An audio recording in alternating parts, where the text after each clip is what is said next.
All right, everyone. I'm not in a box truck this week. I'm back in the Geezer studio. It is Wednesday, April 30, 2025. And for those of you who are out there, it's the end of another month. Tomorrow, we'll start off as zero and try to make heroes out of ourselves one more time. My scheduled guest is someone who works off of the west coast of Florida. They call that the Gold Coast. And he caught my attention about a month or so ago, and I noticed how he was making money in what he was doing. I'll talk more about this once he's on, but his name is Mr. Sam Randle. He is the owner and proprietor of CMS Cargo Express. Mr. Sam Randle, bring you on. Yes, sir. How you doing? How you doing? Thank you. Yeah, well, thanks for agreeing to come on. I'm telling on him. He responded a couple of days later, but it was in the affirmative. He was interested, and so based on an example that Ram Rican, who was my guest last week, where he sent me a Google Calendar as a reminder, I did that with Mr. Randle, and so I'll be doing that with future people as well. But Mr. Randle, as I mentioned, is out of the west coast of Florida. He gave me like a geographical approximate that most people can relate to as the Tampa St. Petersburg area. That's the large metropolitan area on the west coast of Florida. According to his YouTube, I guess you'd say profile, he started in the delivery and transport space with ownership and operation of a Sprinter/cargo van back in July 2023. So that's where we're going to start, Mr. Randle. You started with a Ford Transit 250. Is that correct? Yeah, that's correct. I would say before I got my cargo van, I want to mention this. I started in my small cars. So before I left my 9 to 5, I started doing Uber, not Uber, but DoorDash. Then I was doing delivery that, catering orders, So I say, you know what? If I can make an extra $100, $200 a day, I'm cool. Okay. Then I start seeing the money come in. I was averaging exactly that, $200 a day. And by the way, I was doing this on my job. All right, I'm kind of telling on myself. I'm doing this during lunchtime, but I'm not supposed to. Yeah, on my job. So I tell you, don't ever do that, okay? But I can say that now because I don't work for them anymore, okay? Well, but also that was if you're talking back 2020, 21, 22, you're still during the golden era where you can go out and make that type of money within a short period of time. It's highly conceivable to do that in an hour, 2 hours, 3 hours. Yeah. And you may be good for the day. Yep. And I was doing maybe 2-3 orders. I mean, delivered that. I just delivered that. I got it back about doing Zifty. And there was another one too. I can't think of. You probably know about it. But I was making some delivered. Delivered. And delivered that. Right. I was making good money. Then I said, you know what? I had this dream, ambition, and desire to make more money. And for those who don't know my background, I was a training manager for a carpet cleaning company. They will forever remain nameless. I'm not naming them. I'm not promoting them. Do they have a yellow van with black lettering? I could say that, yeah. Okay, so, I know those guys. I know those guys. So yeah, so you know them, you know the jingle, you know what I'm talking about. Okay, hey, they're probably watching this video right now. So I doubt that. Actually, those guys came out and cleaned my carpet one time many years ago. Yeah. So I was doing that for 15 years, guys. 15 years. There was only a certain ceiling. When you're a manager, supervisor, you get paid, salary. That's it. There's no bonus, no nothing, no extra. Okay. So to make a long story short, I started in my small car. Then I'll use my wife's SUV for bigger orders. Then I just did the numbers. And I tell people this, you got to get out there and try before you go out all the way. Okay. So I had one foot in and I decided to put both feet in per se. So I decided before I did my homework now. It took me 6 months to get the vehicle that I'm in now. So I have a 2024 Transit high roof extended. All right. Right. And the reason why I got that vehicle, the bigger the vehicle, the more money you're going to make. Okay. Right. And I decided to maneuver from catering orders to doing um, more of like a commercial delivery orders.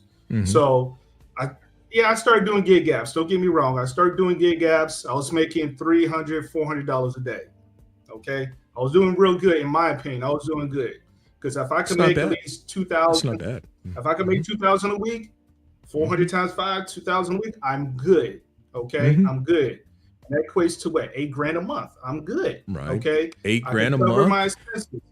Yeah. Right. And so, 96,000 a year. Yeah. It's not bad. I'm laughing about it, but I've shared where I've done six figures each of the last 2 years gross.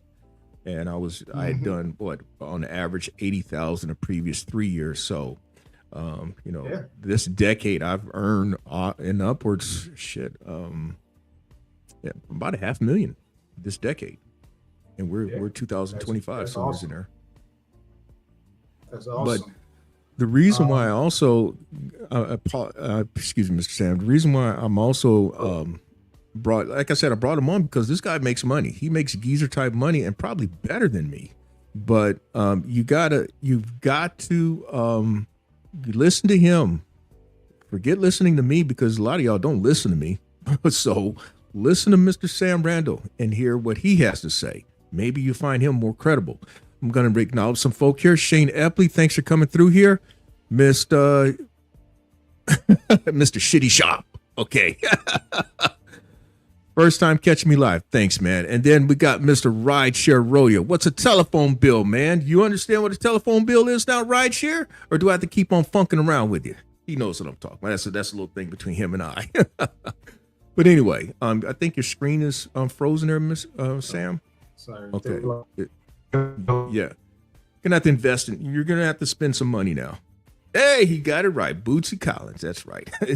He'd asked me. I'd sent him that line a couple of times, and he said, "Oh, you mean like when you pay a carrier for the services?" No. So then I sent him a screenshot of the song by Mr. William Bootsy Collins.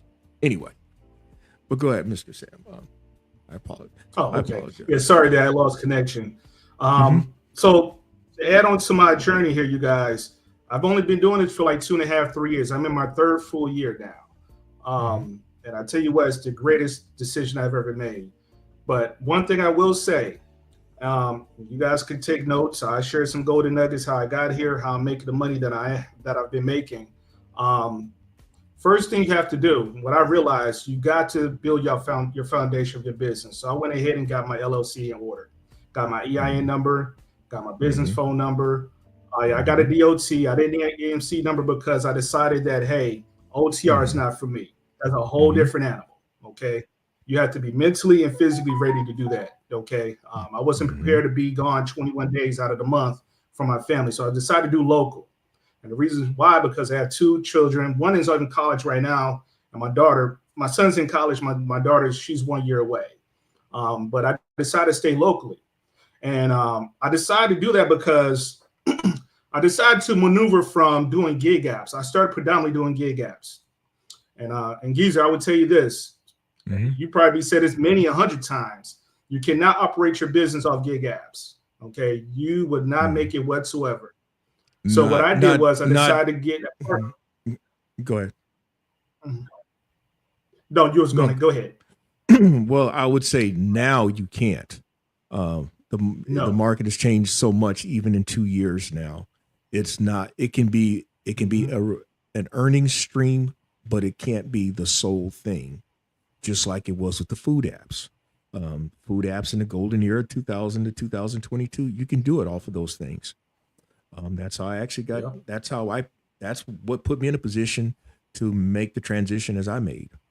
But now you've got to diversify. You've got to have more than one stream, more than one earning stream in order to make it work. Yep. I think can you hear me? Yeah, I can hear you. I can hear you. Oh, there you go. Sorry, it's probably my end or your end. It's kind of a little lag, but it's good right now. Yeah. So yeah, so to add on that, I decided to get a contract partnering with a company, a carrier, uh, to do a route, a dedicated route. Now, some people will look at it as a 9 to 5. It all depends who you partner with and what you're doing. Okay, so I do. So make a long story short, I do a commercial delivery, appliance deliveries for Lowe's. Now, do I work directly with Lowe's? No, I do not. I partner with a carrier that does, has a contract with them. Make a long story short, I have a contract with that carrier that that I carry out that service for them, and I've been doing that for the last 2.5 years. Now, people always ask me, Sam, who's your source? I tell people all the time, I absolutely do not, and I say this on here on live, as I always tell all the people who are in my comments and my subscribers, is that listen, the reason why I don't do it, I don't give that out, is because per company policy, they don't want me to share that information because they want 1,000 people, calling them, and they're not hiring right now. So I tell people that, but I will tell you this: you can find tons and tons of companies, and on Indeed, ZipRecruiter, and CD Driver. Okay, now what I would tell people is this, and I know a lot of people are not doing this, Geezer. Get you some business cards. This is what I did. I got a box of 200, 300 boxes of business cards, and I go out to all the warehouses out here, the businesses, and go door to door. That's what I was doing. So I started doing that before I started doing my dedicated contract. There you go. Yep. I tell you guys this, that works. I'd rather do work directly with the company than work through a third party. That's the best advice I could give you guys. But you got to do your dang on research. You can't depend on individual like myself and Geezer and all those, Geezer be in the business, so he's what I call OG in the business, and I told him before before we got on this podcast, he doesn't know I've been following him for quite some time. Okay. He doesn't know that, but I have. And I learned from others. I learned from others like himself. I said, you know what? Let me go and do it this way, properly. Then I could just build my way up. And that's what I did.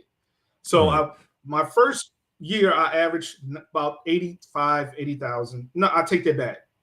My first year was my half year because I quit my job in July of 2022, I would say.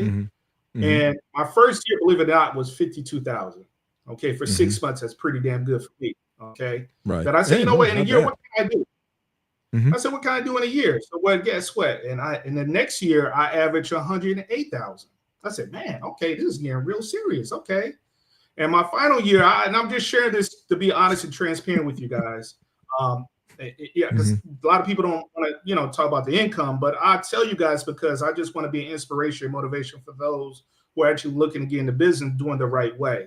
So my final year, my previous year in 2024, I grossed about, I think it was 138,000 when I did. It was 138,000, and that doesn't include the side gigs I was doing on the side.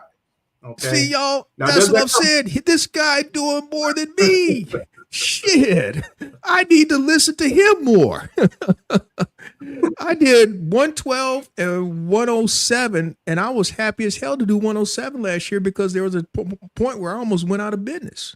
Yeah, that's right, man. Yeah, let me acknowledge some folk here before we got Mr. City Shop. He says he's in Williamsport, Pennsylvania. He partnered with OneRail, them motherfuckers out of Orlando, and he experienced what I experienced. No. Said they couldn't pay on time, and I'm going to share this, y'all, because I had stuff out there. I had content out there that I've not taken down, but I would mention in videos where I had an opportunity to dispatch people some opportunities through OneRail. The problem with OneRail is that their contract is shit. What you see on freight is pretty much their contract. That's their direct contract with Lowe's. And they didn't pay me when they were supposed to. It was a net 30, meaning that they were supposed to pay me 30 days after I put in my invoice. It was 7 weeks before I got paid. And I had people that I had to pay out of my pocket to keep them from going off on me. So I paid them out of my pocket. It was like $700. Now I'm out there trying to hustle as well and still trying to dispatch things out. Then they were supposed to get back with me about another contract where they're going to revise the contract. He put more money into it. Never heard back from them. That was June 2023. So fuck them. Wow. Anyway, and then rideshare. Okay, so he says, "Oh, he's likening me to Shaft now."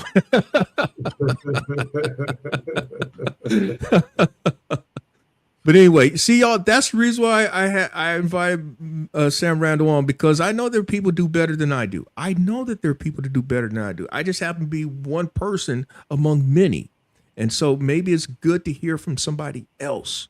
You know, there are things that I'm doing that may be seen as correct, but I haven't done everything. I haven't tapped into everything. And admittedly, one of the things that I've not tapped into are the direct contracts. I've not had that opportunity yet. I've kind of knocked on a couple of doors this year, but the guy tells me he hasn't had need for me. And then I've looked into some other type of dedicated route / contracting opportunities. Not yet. But then again, based on what I'm doing, it's probably better. It's still, sometimes I feel as if I got a size 90 horseshoe up my ass, but somehow I've made it work. But again, back to you, Mr. Randle. Hey, here's something I want to point out. I want to bring up to your attention, because this is actually from one of your videos. He missed what vehicle Sam worked with. He has a he said a 2024, but it's a Ford Transit 250 extended body high roof van. So he's got the one that I've talked about. If I had to do it all over again, that's the one I would get. That's the one that gives you the capacity of putting in 3 standard size pallets of 48 by 40s, and then some variations of other pallet sizes. I'm not going to talk bad about you, Mr. Sam, but it looks like you got a lot of headroom in there. I do. I'm 6'3", so I know how. I think the roof is. Yeah, you're taller than me. Yeah, I'm about 5'11". You know, but yeah. So you see how I was nice about that.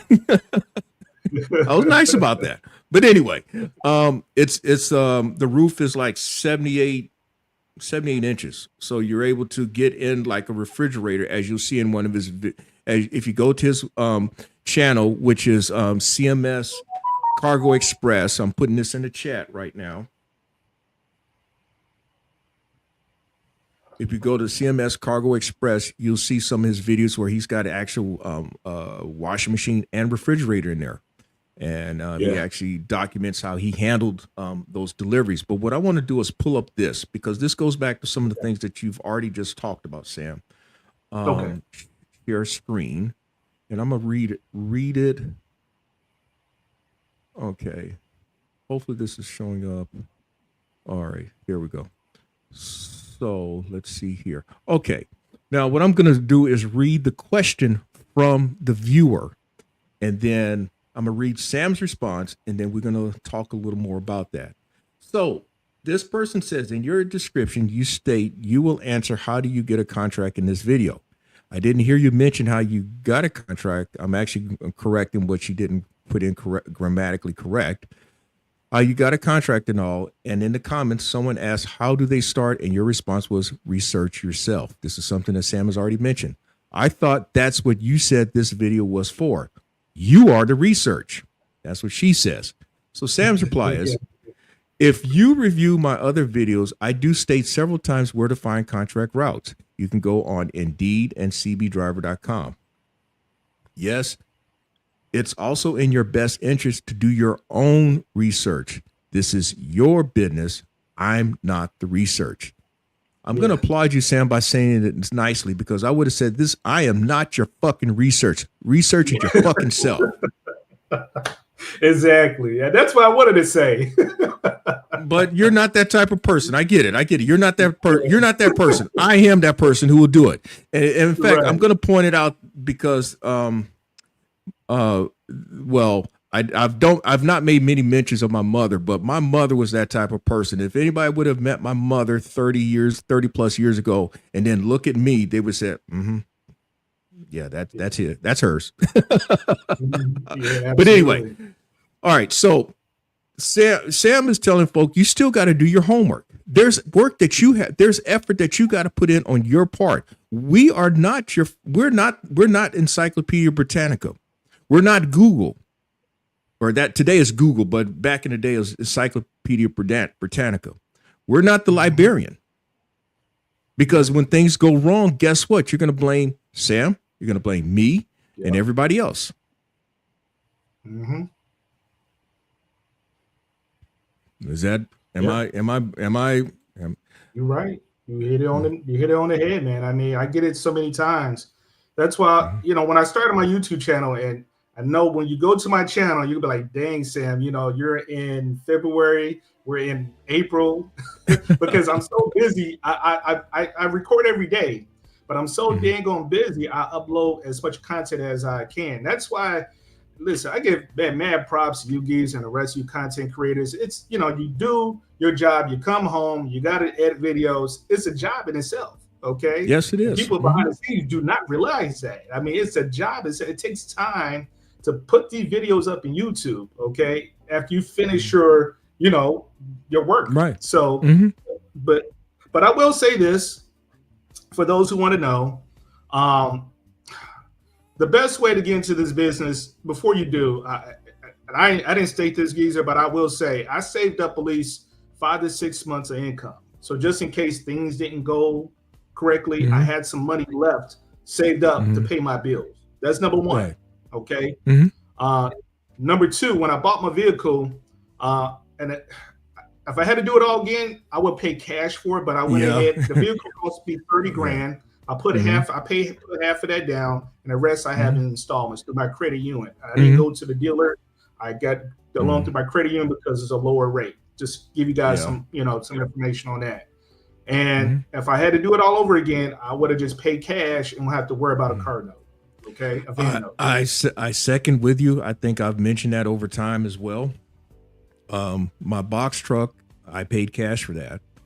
I was in a position where I paid cash.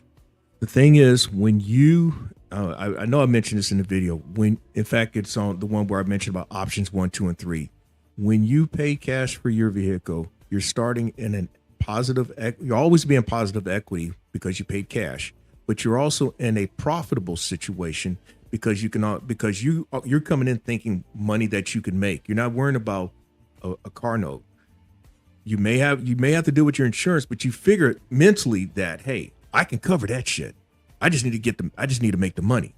That's the advantage of paying cash. And you're not having to think about middle of the month. Oh man, my note's coming up. I'm paying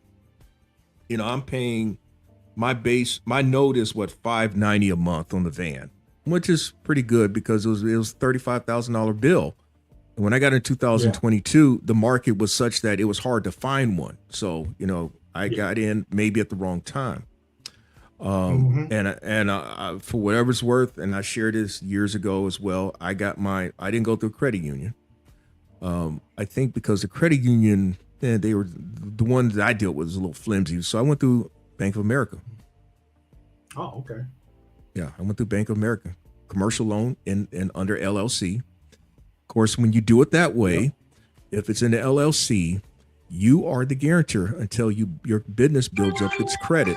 It's done. It's until your business builds up its own credit profile, you are the guarantor. That's the thing when you do that, though. So that means Mr. Randle had his shit together as well. Simple as that. Exactly. I got a business loan through my business, so the reason why I did it, I didn't put it on my personal credit, it's on my business credit. So that's what I did. And the reason why I did that to build my business credit, I didn't want it on my personal credit report. Put it that way,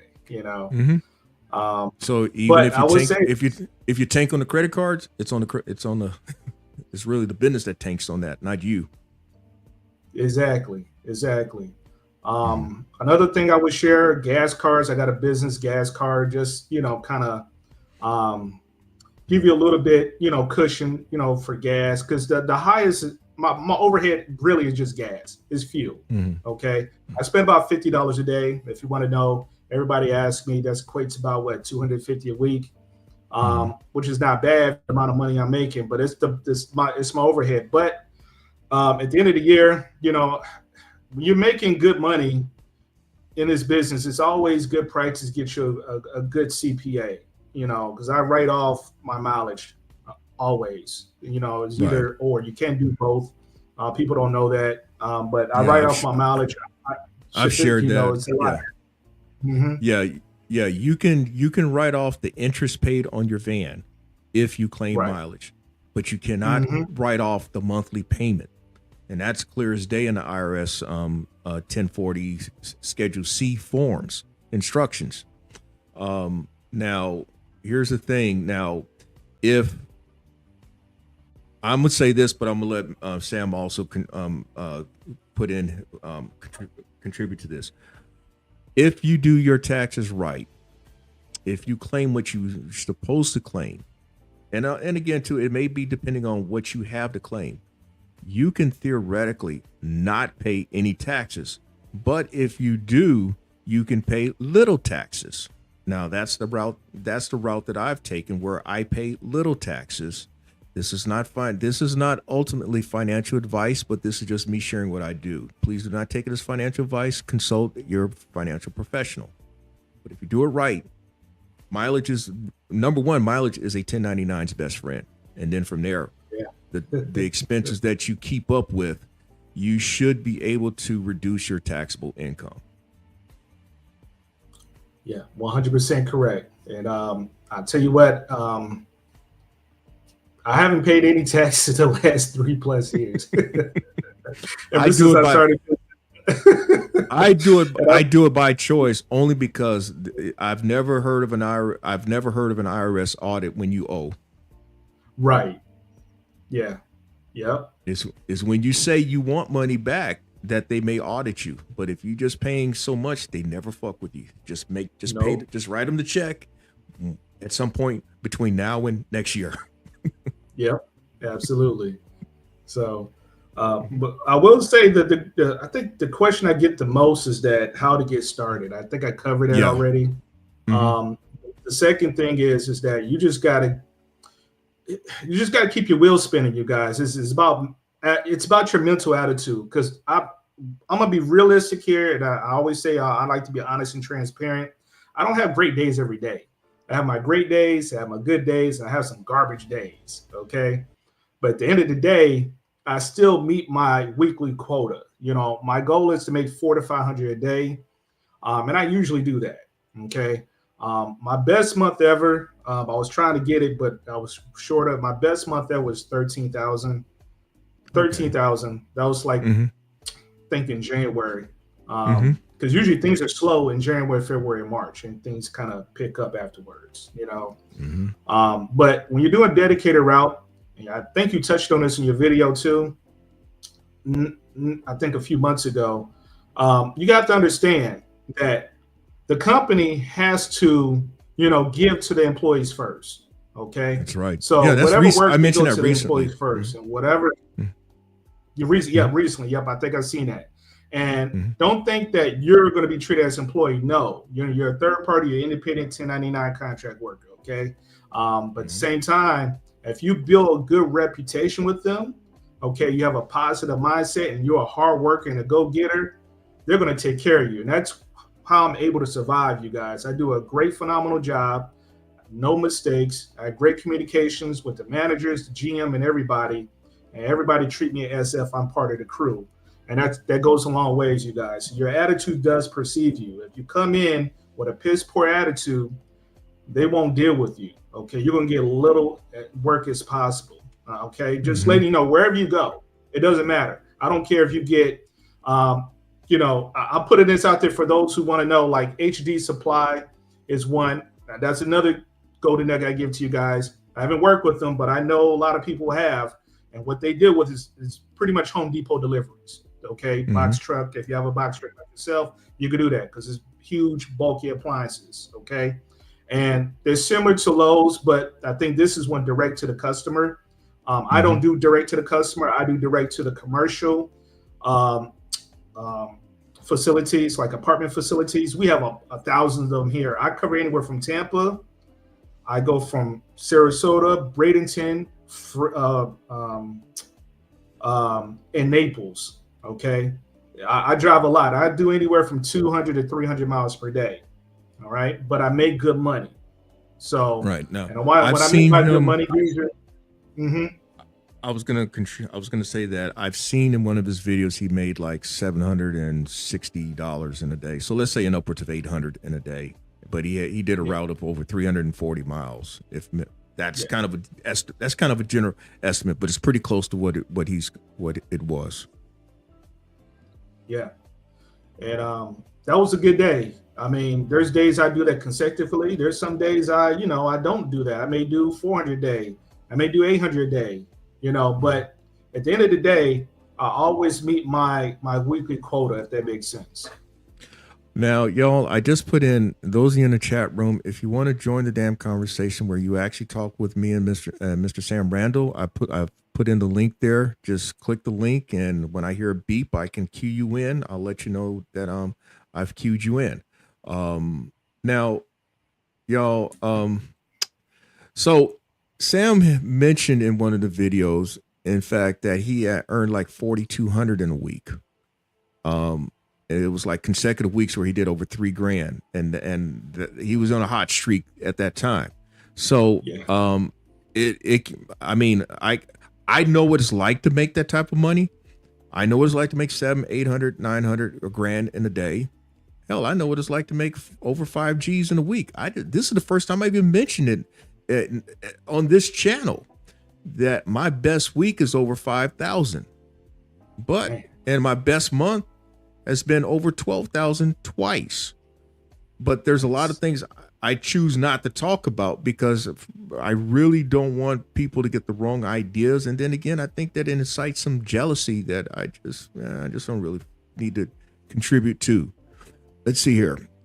Got someone here saying, I watch you too, Sam, but you be leaving the camera running and disappear in action for about 5 or 10 minutes sometimes. That's because he's doing a delivery.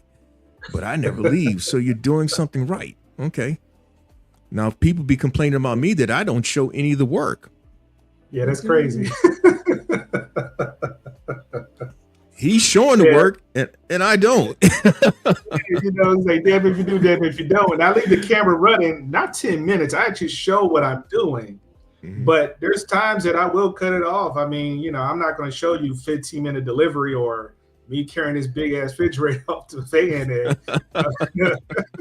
I'm hauling it inside. I mean, it's a lot. I'm doing it on purpose so you guys don't think that we just drive and they come and take it off your truck. No, This is a labor intense job. I mean, if you don't want to do any work, this is not the type of business for you. That's why I do those videos to show you, illustrate, hey, if you want to make good money, you got to get your hands dirty. Oh, yeah, but he wears gloves. I don't. Most of the time. Oh yeah. Now there are a couple of times I probably should have wore gloves. Now I'm thinking about this is 2024, and I had a pallet of garden bricks. They're decorative garden bricks, and and the guy asked me if I can unload. I had to unload them, take them off the pallet, and so that was 100 of them. And yeah. Well, I mean, I survived, but I should have wore gloves that day. I'll just leave it at that. Okay, Shop saying he just joking. Oh, he just joking. Well, okay, all right. I'm about to say that. Now, what was your what was the reason behind you actually documenting things and putting them on social media like YouTube? What was your reason for doing that? Great question.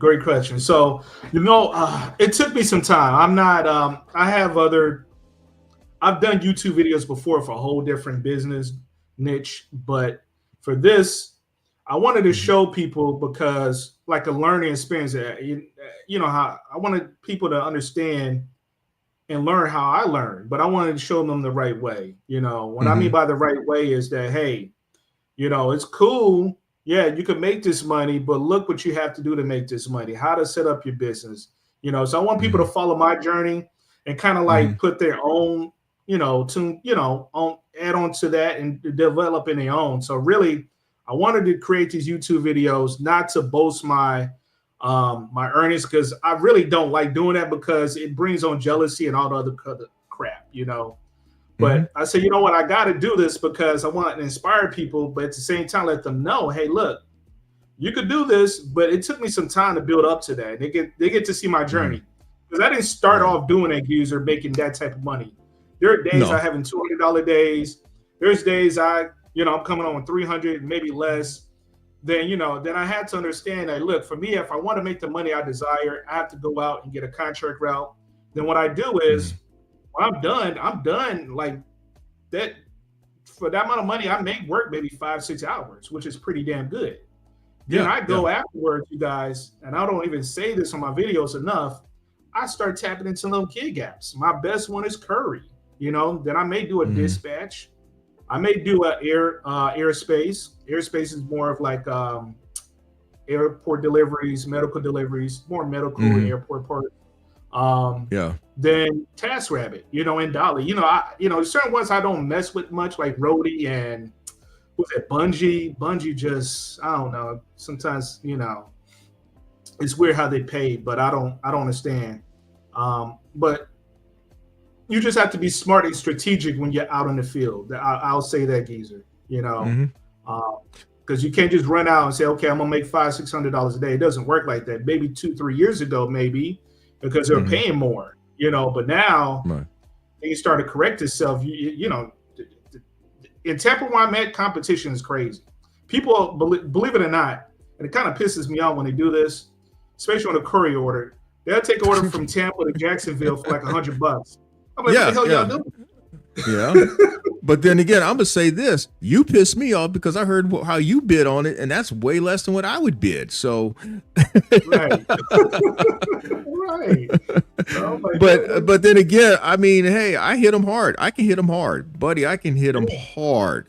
And I've got a fast friend who hits him harder than I do, and he gets on me. He calls me thirsty compared to him. But then again, he's like, "All right, man, you did all right on that one." I'm like, "But that's between him and I." Shitty Shop, he says, "I love it, bro. That's what keeps me tuning in. I know I'm going to get something out of this video. I'm glad you are, man." And that's the whole idea on this one. Now, y'all see in Sam's background, I knew this guy was this organized person. I just knew he was, man. I bet he got white carpet. He got man, neat place. Look at the desk. It's all fucking organized.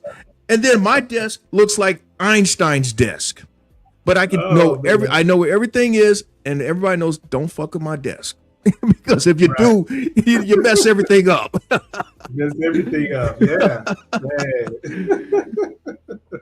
I mean, look at it. Look how neat it is, man. That's I don't know if you remember Happy Days. There was an episode where this guy tried to take over Fonzie's garage. It was a guy who was coming and tried to take over Fonzie's garage.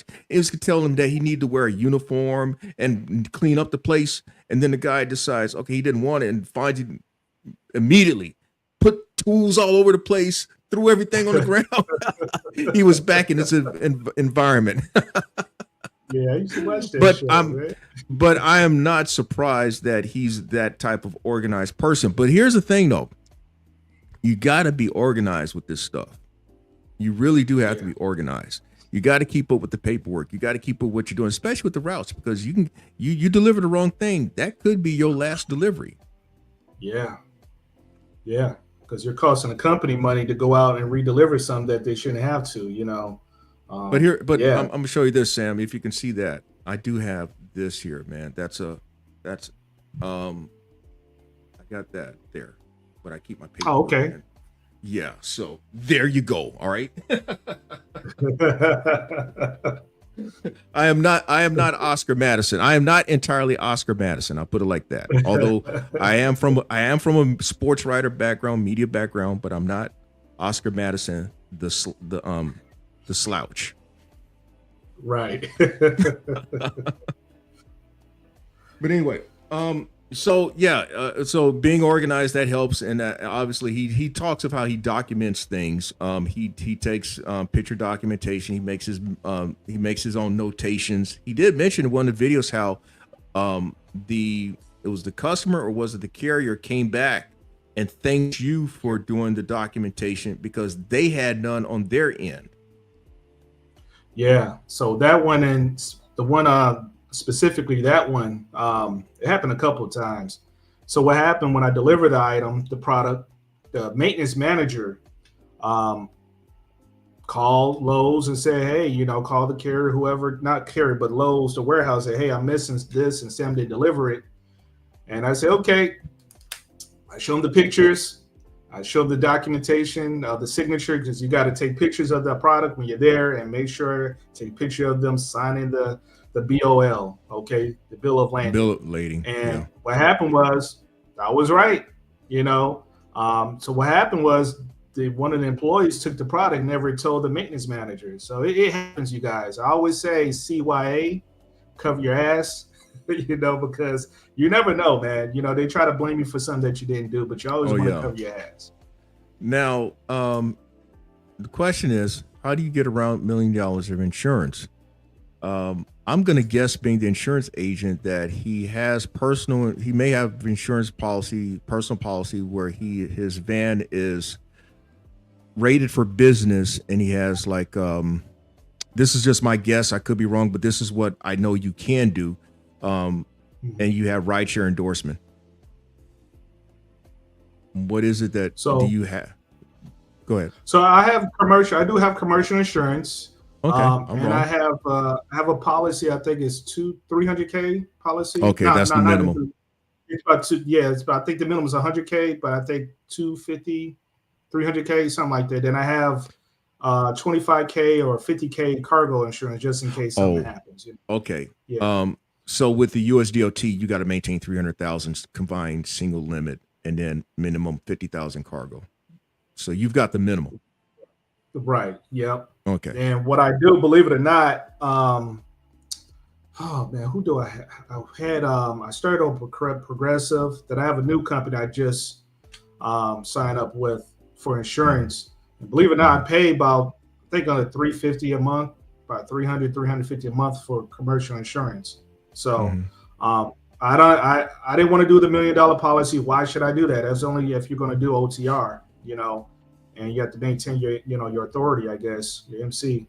And that's not the route I'm looking to do. So why do that? It's money that you're just throwing out the door. You have some people. It would make sense. Go ahead. Go ahead. No, you go ahead. You go ahead. It would make sense, Geezer, if I was actually wanted to age my authority, but I decided not to do that. So that's why I got the insurance that I have. Well, there are some places that do require you to, well, I'll put it like this. There are places that are first going to ask you, do you have commercial general liability? Number one. Number two, there are some places that may ask you if you have commercial insurance on your vehicle. It all depends. But the way I learned very quickly, though, and this is the feedback that I got, a lot of the places, if you show that you got that $1 million policy, that's carte blanche for you. That's almost like you've got most of the barriers overcome just by carrying that type of coverage. Again, I have put out videos on insurance, and fortunately I don't get the flack as I used to, because they found out that I wasn't telling them wrong when it came to it.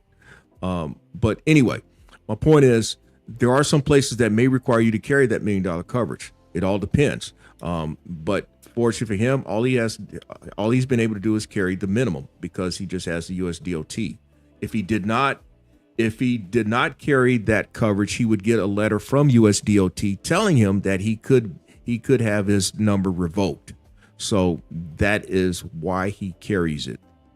That at least carries the minimum. And for whatever this is worth, if you go to the public profile of his USDOT number, it will mention whether he's in compliance with his insurance or not. Just additional information, y'all.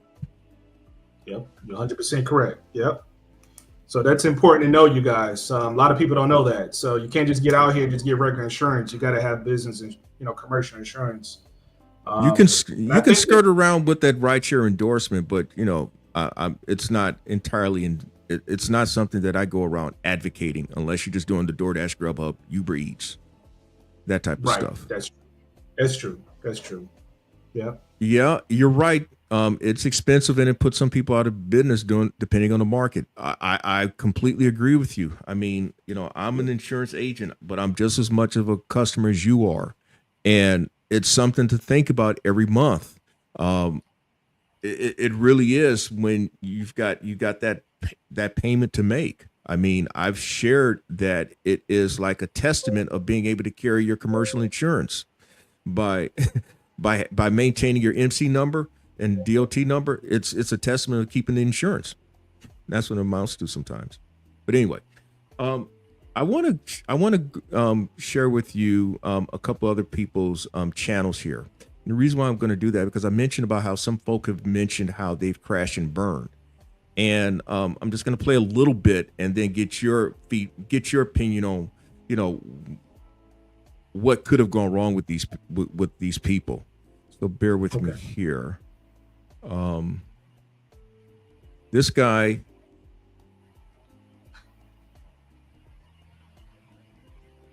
Okay. Who are thinking about starting a cargo van business, or maybe someone who's already running a cargo van business, this may be a helpful video to you. I'm just going to share my story, how I started, that type of thing. So I'm going to just get right into it. For those of you who don't know me, my name is Daniel. I'm a young entrepreneur. I'm from Denver, Colorado. I recently just moved with my family of 5 to Dallas, Texas.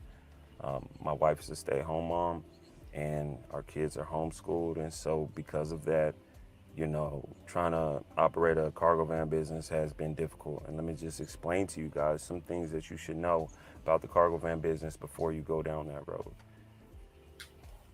So first, I basically can just, pretty much sum up this entire video for you with one reason. It's just not enough money. Now, because of the lane that I chose, it just wasn't enough. I was using gig apps. I had intentions of, potentially getting a contract with OnTrack. And, once I actually looked into it, which I should have did before, I really should have ran the numbers and just understood that it's just not going to be enough money, right? So once I looked into it, she told me something about it could be like $150 to $300 per day. And that's just, I don't know. That's kind of like a broad spectrum, so I realized that this is not going to be something that, I could really rely on for a family of 5, because what if I go out and make only $150 for the day? That was my first thought. I pretty much would take a loss. It would almost take that much just to operate the vehicle, All right. I'm kind of cut it there. But the other thing he mentioned as a mistake of his, he's got that Chevy cargo van, but it's got seats in it. And he's got it in part because of his family of 5, but he got really the wrong van for what space he was trying to get into. Right. Now, but from what you saw there, that's about a couple minutes of it. What's your quick thoughts on his situation, or how you kind of compare that to other situations that you've seen? Yeah, I see this a lot. Actually, people message me on my channel. So first things first, he got the wrong type of vehicle. He didn't do his research.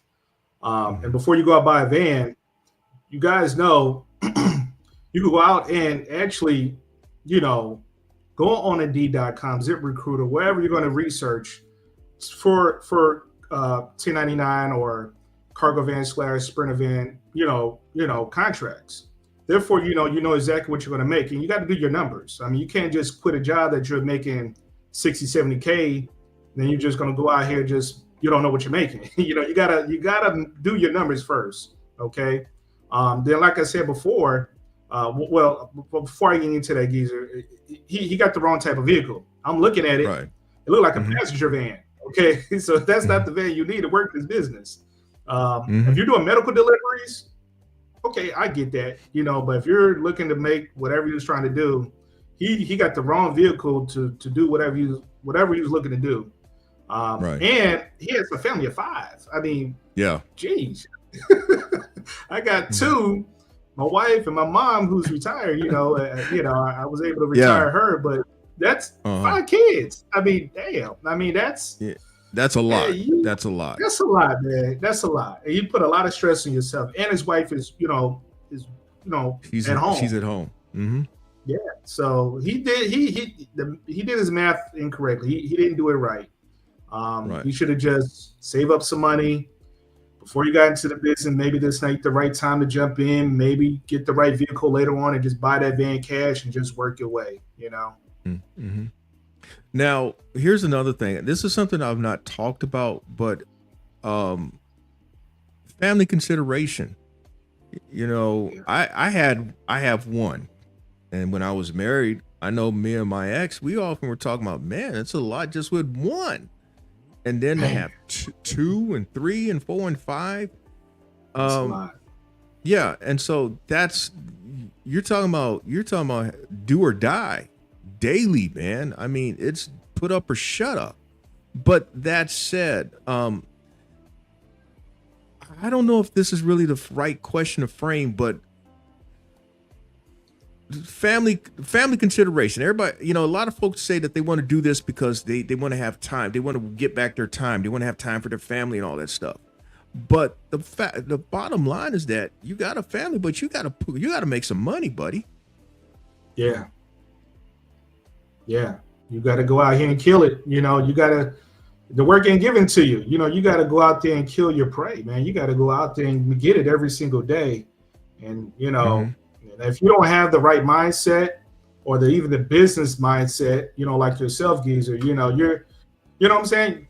People are not going to survive in this business. This is not for everybody, Mm-hmm.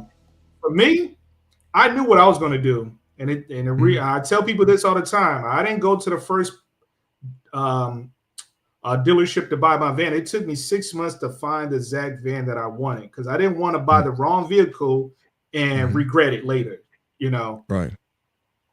Mm-hmm. Well, I will say that I got the next best option in my case. I'm able to I've only had to refuse a load twice with my van. So I think I've done, for the most part, the other thing is that I've always tried to put myself in the right position so that I don't have to refuse a load. That's the other thing. So I'm going to show you one other example here, and we're coming up on 53 minutes. So I didn't tell you when I approached you this about a fast hour, but I do try to make it a fast hour. Well, that's fine. That's fine. This other guy here, he said he's been an owner operator of trucks. He did that for like 20 years, but then he got a van in January, and this is what he's talking about after a month.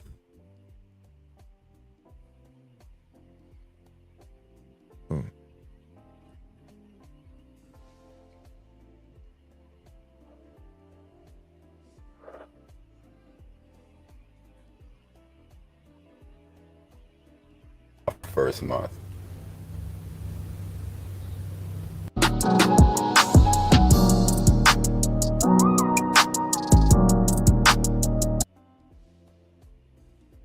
Been a month with it. I've had it for about a month. The issue was I couldn't get on with a contract until I actually had a vehicle. So if you guys are looking to purchase a cargo van, just understand that most contract places, they're not even gonna look at you or talk to you until you actually have a van and have like a VIN number and a registration and insurance and stuff, right? Because everybody might say that they're gonna get a van, but a lot of people might not do it. So that's the one issue. One issue is that you have to get a van first before you can even apply to these companies. Now, it's some companies that you might can go to and you can do almost everything except have the van and all the information for the van. You might could just put in at a later time, but a lot of companies not willing to even invest their time and effort into you until they know that you actually have a van that you own. So that causes the issue. So I had to wait until I got my van. And once I got my van, I quickly started applying to all kind of different carrier companies, trying to find contracts, right? So I'm looking on Indeed, I'm looking on CB Driver, I'm looking on Zip Recruiter, I'm Googling, carrier companies in my state, doing everything that a lot of the YouTube people that I watch on YouTube tell you to do. And so some people contacted me back, some people didn't. A lot of carrier companies, they want you to have like $1 million insurance policy, which to me makes no sense, man, especially if you have a cargo van. And I'm telling a lot of carrier companies, like, look, I'm not trying to have like a whole bunch of freight. I want like 1 to 2 pallets. You know what I'm saying? I don't want to overwork. I don't want to overwork my van. I don't want to have, 5,000 pounds on it or anything like that, right? And I want to stay local. But a lot of these companies are asking that, you put them on with your insurance, you have $1 million policy, and that you have a limited radius on your insurance. All right. What's your impressions of that guy?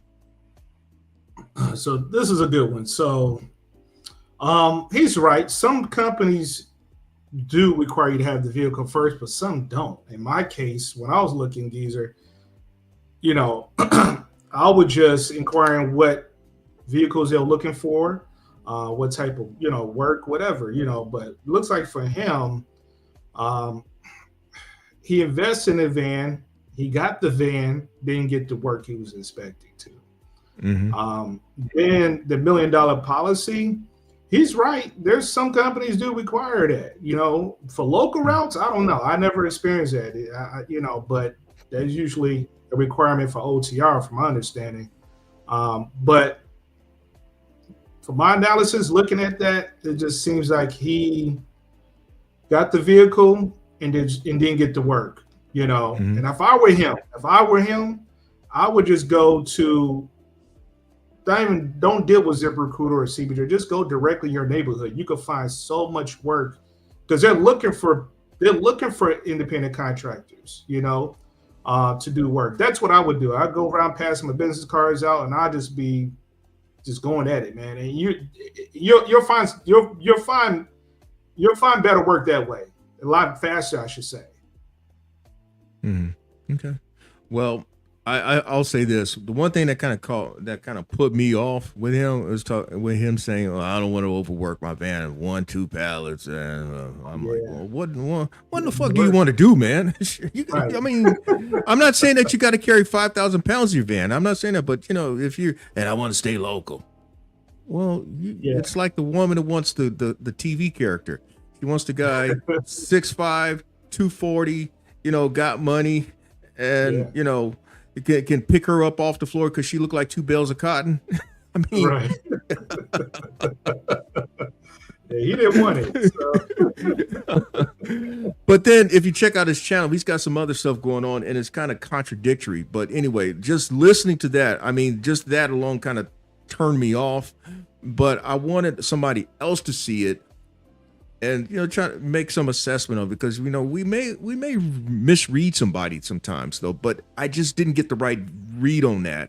And again, the problem is that a lot of times there are people who have gone out and got these vans and not really, as you said, do the homework, or make the right calculations, not take into account how much money they need to make in order to meet the bills. And also, I'm talking about the bills at home. In fact, that's what I wanted to talk about with that guy with the 5 kids. Before he started, he should have taken into account what was his bills at home and then the added costs of a van. That produces your break point as to the number that you need to gun for to make. And then give yourself a 6 month to 12 month window as to you getting to that, try to get to that number. Mm-hmm. And then this is where you're talking about that 6-month war chest. I mean, if you're in a position, ideally strictly cash though, but if it's a case of where you got to leverage and you got cash, something that would get you to that point, and hopefully you make the income that turns the profit for everything. Absolutely, 100%. Because I emphasize on that. Save, at least have 5 to 6 months of your, money saved up, income expenses saved up. Therefore, if things don't go right, you got that money there. That way you're not going out here and just, desperately just doing things. Because when you're desperate, things not you do going dumb right. shit. You do dumb shit. You start taking dumb orders. Trust me, I've been there, done that, in the beginning. But when you've been in this, and I've not been in as long as you have, only been doing it for like 2.5, 3 years. I've seen it. I've seen a lot burn because of that. When I go, it seems like when you do these gig apps, they're cool, but they're only to actually just add on what you're doing already. So if I'm going from point, let's say if I don't want any dead mouse geezer, I just do something just to get me back home. Right. That's what I'm using the gig apps for. Other than that, I don't depend on them. Well, I've made the statement recently, though, even though it was not my initial strategy, though. But I do see the gig apps more so as something that helps towards cash flow than anything else. It's not true. And what I mean by the cash flow where you've got money to cover your gas. You may have got you may have your main money coming in, like next week or something like that. I mean, that may be the case. Or at the end of the week, let's just presume at the end of the week you got your main money coming in, and it does happen where you run short on cash, and so you need something to cover your to get you over, and so that's where the gig apps may step in. But to have the mentality that, hey, this is my number one income source, that's what's going to get you. That's what's going to get you in a lot of trouble. Yep. It could be among your sources, but not the source, especially the way it is today.